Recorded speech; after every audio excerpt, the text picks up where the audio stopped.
How come that plants of 360 million years that could survive even things that dinosaurs could not can't spend some days in our homes without them getting all kinds of problems and eventually dying? Well, the answer is that we are lacking nature balance. Today we are talking about ferns. This is a highly requested guide video that I am finally making, so let's get started and get into the point immediately. We are lacking nature balance, and what I mean by this is that every kind of environment that you create is man-made. It is not natural. Their natural habitats are created by nature itself, and we most of the times cannot replicate this thing. But we can always just aim for the best result and hope for the best. As I've said, ferns are really old plant species. They survived all the things that you can imagine, but still they need the proper care in order to thrive. First of all, let's talk about lighting. In their natural habitat, ferns tend to grow under trees, and I want to make a clear point here. When we are talking about canopies of trees, that the light is not direct, we should not, of course, forget the fact that when we have an open space, even though the plant is under a tree, the light gets diffused in every kind of surface that it finds, especially when we have plants like ferns that grow near rivers. The water diffuses, reflects the light. So even though we are under a tree and we cannot see the sun gets to us by getting reflected, so we have a good amount of light. The ferns are not low light plants. They need light in order to grow. That being said, what we want to do for our little fern is provide bright, indirect or filtered light. By filtered light, I mean that of course we want to avoid the midday sunlight, but we can have some sunlight on them if we have a curtain in between, or maybe we have a tree that filters with its leaves the light. This way the sunlight will not be in a constant same place. For example, this leaf will not have sunlight only here. As the wind blows, the leaves of the tree that we have outside will move the sunlight, so it will be in a lot of different places and it will not burn our leaves. If you have a room that has no window, of course you should buy some lights, some grow lights, but even if you do not have enough money for a good grow light system, you can kind of do the same thing with a good amount of powerful, regular house lamps. I think that these can wrap up the lighting part of growing ferns. We want good light, not direct, especially in the summer. The ferns, if you burn a fern, there is no way back.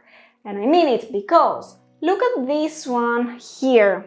This is a rabbit's foot fern. Well, I've left it outside during the summer and it got burned, severe burns. Of course, now we are fixing this. It has no direct light and all the new growth remains safe. But still not a good thing to see. You should always be careful when it comes to direct sunlight. Next we have watering. Watering ferns is such a lovely but dangerous task because if you underwater the fern, it will wilt and die. If you overwater the fern, it will wilt and die. So what's the solution with these kind of creatures? Well, you should always check the soil and see if it is moist or not. If it is not, you might be already late. you should need to keep the soil always moist, never soggy. Ferns, with some exceptions always, should not be left in a state of mud and soggy soil. This is because when we have water and we have soil that cannot drain that water, the oxygen gets depleted, gets minimized. There is not enough oxygen in order for the fern roots to breathe. We want our plants to be able to breathe comfortably and yet have the humidity that they need. Now, about the quality of water, I love and always water my ferns with filtered water. It is more delicate and soft for the ferns, and if you think about their natural home, well, they are not growing inside our human-made pools that have chlorine, chloramine, and etc. They are growing in places that they have a natural great stream of water that maybe comes from a mountain, that has all kinds of minerals, it has beneficial bacteria, it has vitamins and everything that a fern needs, but it does not have the chemicals. And this is why I find that filtered water or distilled water or rainwater, except if it is toxic rainwater, works the best with ferns. The tap water might make you get some crispy edges and it won't look as good. Watering is directly connected with the soil that we have for our ferns and plants in general. Ferns love to have moist soil but need a little bit of drainage.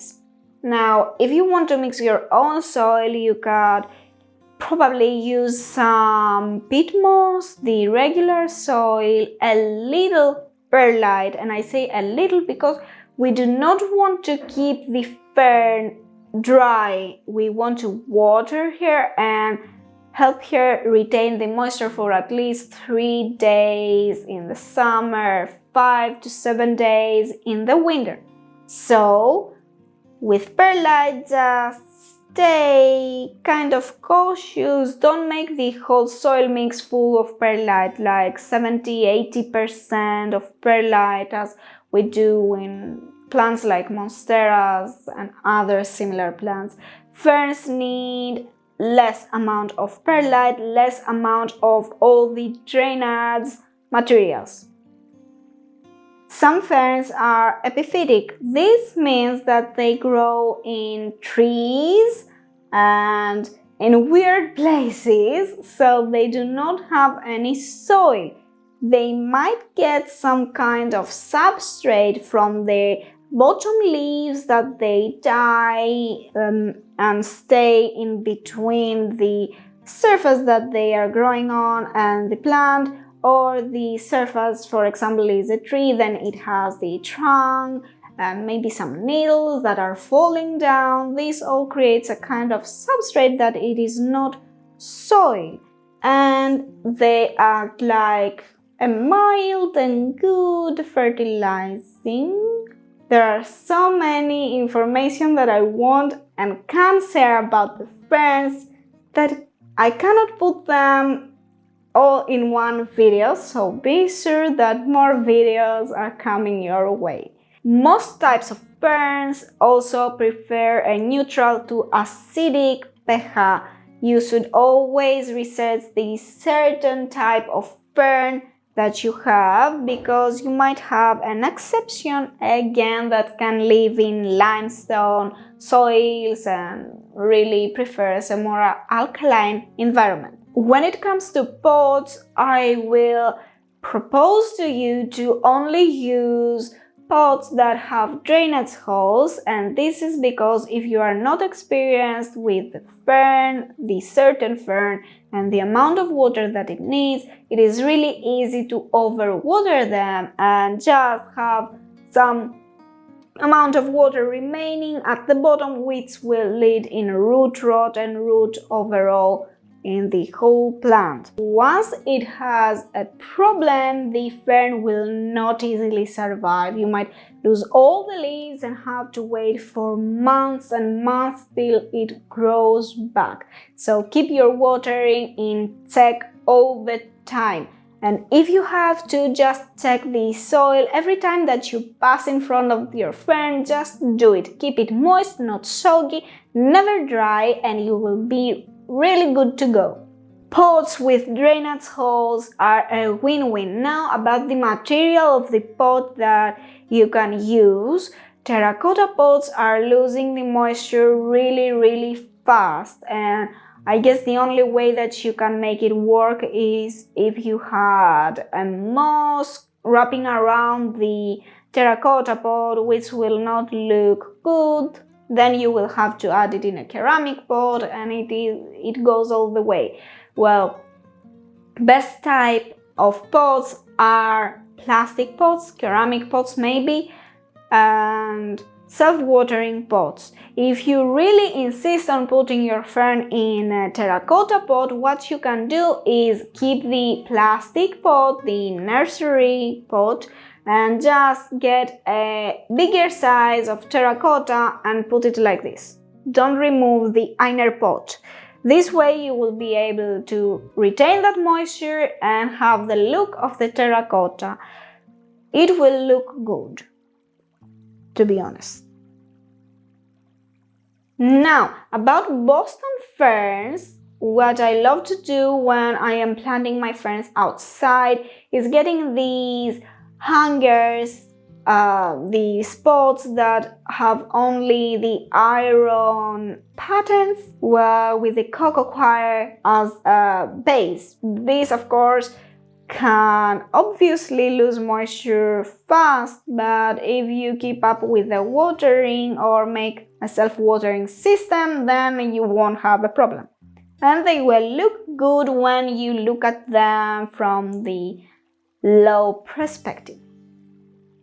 Since I've mentioned ferns that you can grow outdoors like the Boston fern, we have to say about the temperature. Ferns can survive in kind of cold temperature, but still they do not like a lot of cold, and then they can really easily die when it is really hot. So you can have your ferns in a shady area or with a lot of filtered light outdoors during the summer. During the winter you have to take the fern back inside your house or else it will die.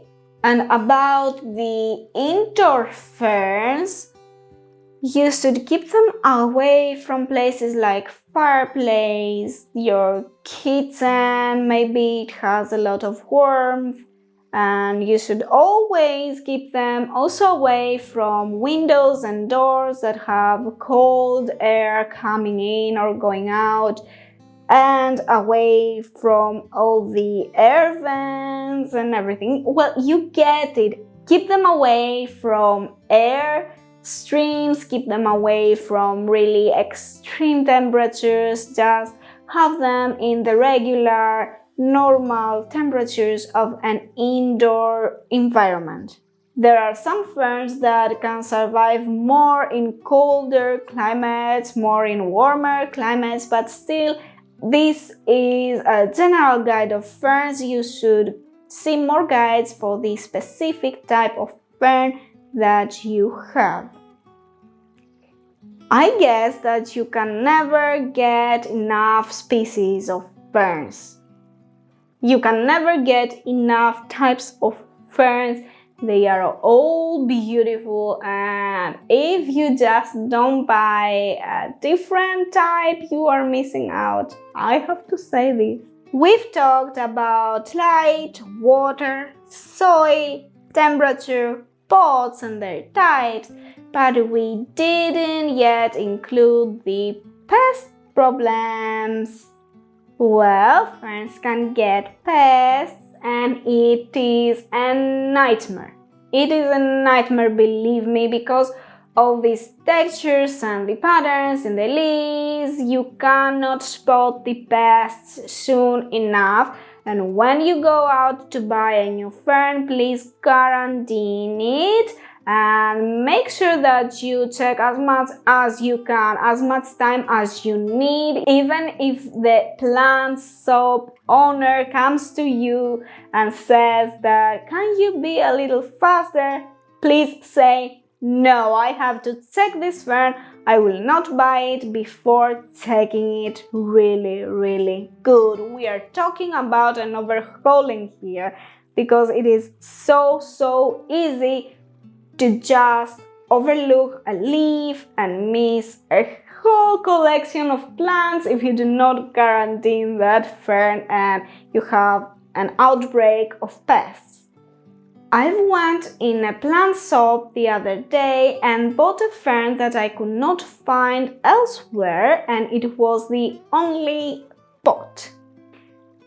I was in a hurry and didn't check it properly, and when I got home I saw that a leaf was infected with spider mites, with mealybugs and everything. And I removed that leaf and I didn't see a thing elsewhere, nothing. And in just 1 week, thanks God it was in quarantine, the pests had a party. They came and made a whole apartment in my new fern, and I really didn't feel like I had any chances with her if I followed a really organic way, with neem oil and etc. It was looking just helpless. So I went ahead and used a pesticide. She's here with us now. I have to just spray her once again because we have some scale problem also. It is looking good, but it is still not what I would wish. The hardest part is that the pests can get into the new fronds. The ferns, when they are creating new leaves, the leaves start like this. They are really curled and they unfurl really slowly. The pests can go inside here and oh my God, create nightmares. So, quarantine. Spray just in case. Always check the ferns, and just keep in mind that if you actually have to spray the fern, it is just so weird. You might have success with it or just kill the whole plant, especially if you have a pesticide that is really strong, and if you have so many pests like this one, you have to use something really strong. You should be prepared for a lot of burnt leaves, a lot of trouble, but we were lucky, I guess, with this little lady. She will still remain in quarantine. She's already in quarantine for like 1 month, but I will keep her there for a long time because I don't want to lose all the other beauties. Other than pest problems, we can face other problems like getting the edges crisp brown. That means that the humidity is not as high as the plant needs. If we get brown leaves, especially in the crown, this might be a case of overwatering. When you're watering your ferns, you should always avoid the crown because this can really help them rot. If we get yellow leaves, that might be overwatering, underwatering, it might be some kind of deficiencies, and this leads us to the fertilizing part, which is really easy and straightforward. Well, ferns can handle fertilizers really well. So liquid fertilizers or really slow release fertilizers are working the best, but you have to keep in mind that they cannot withstand really easily the normal portion.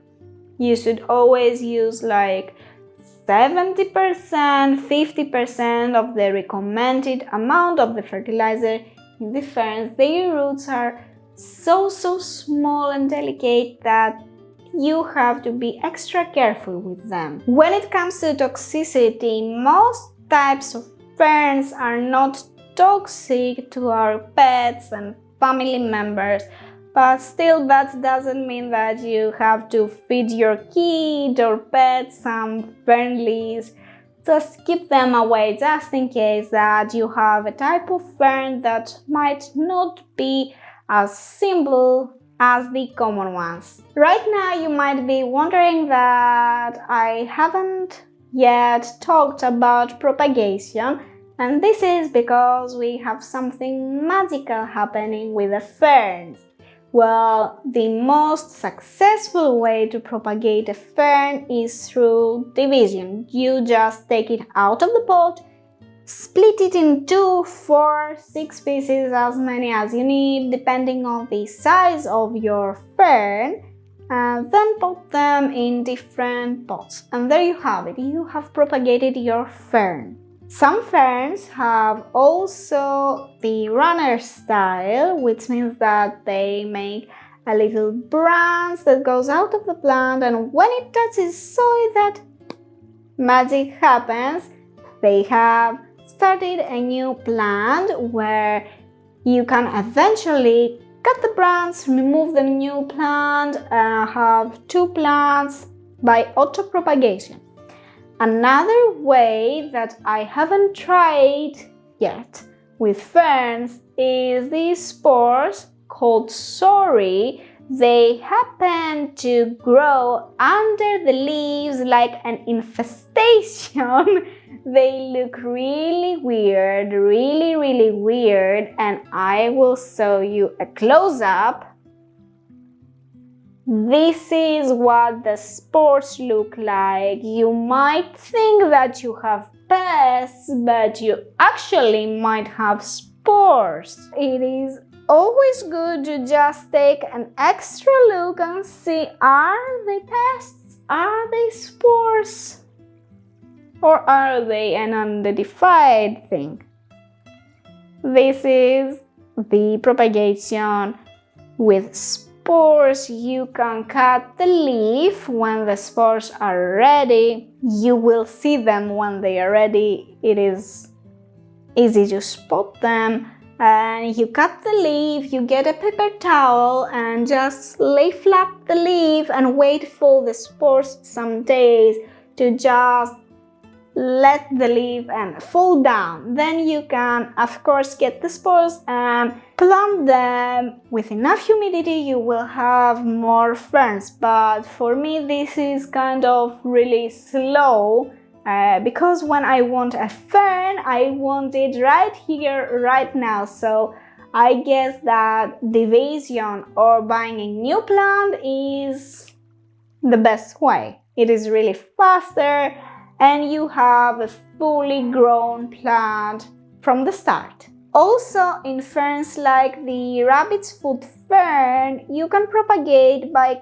cutting the leg here, for example, and putting it into soil and waiting for it to grow and root. If you want to talk about pruning, pruning is necessary only when you have problem with the leaves, problem with pests, problems like crispy brown leaves, yellow leaves. They can mess up the look of your plant, so it is really good to just take sterilized scissors and cut the part that is messing the whole vibe. There is not a lot to talk about when it comes to pruning the ferns. You just remove the leaves that they are bothering you. You might want a certain look, so you might find yourself cutting a healthy leaf also, and this will not cause harm to your plant. If you are a fan of misting, well, guess what? Sometimes we have to say this. Misting does not help the plants. stay healthy. Actually, it might shock them because you just give them a boost of humidity for just as long as the water stays there. When it evaporates, it's done. So it is better to just invest in a good humidifier that you will be cleaning once a week. I say this because a lot of people don't clean their humidifiers, and you can actually get sick if you do not have a humidifier with UV sterilization. So just clean it once a week, put filtered water or distilled water inside and let it do its magic. The humidity will be increased the whole day. I have my humidifier actually working at the night also because it is helping with the sleep. I use the lowest setting that it has, and it is really good. The humidity stays where it needs to be, no brown edges on the ferns and other plants that need humidity, and no problem at all with the breathing and everything. If you think that a humidifier will cause problems in your breathing, if you have it in the low setting, there will not be any case of it bothering you. If you really insist on spraying though, you can spray them. It's just that I didn't really have a good experience with spraying because I tend to overspray when I spray. I don't just do this.